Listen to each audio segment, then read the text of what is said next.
নমস্কার দর্শক বন্ধু।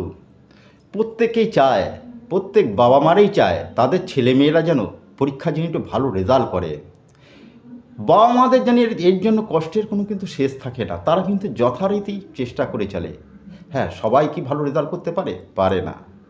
তাই আপনি যদি চান আপনার সন্তান ভালো রেজাল্ট করুক, তাহলে এই উপায়টা ওর হাত দিয়েই করাতে হবে। কী করবেন না, শুক্লপক্ষের প্রথম বৃহস্পতিবার 5টা মিষ্টি নেবেন, আর নেবেন কি একটি ছোট এলাচ নিয়ে আপনারা কী করবেন, অশ্বত্থ গাছে গোড়ায় যান, ওর হাত দিয়েই ওই মিষ্টিটা রাখতে বলুন এবং ওই যে এলাচ নিয়ে গেছেন এলাচটাও রাখতে বলুন।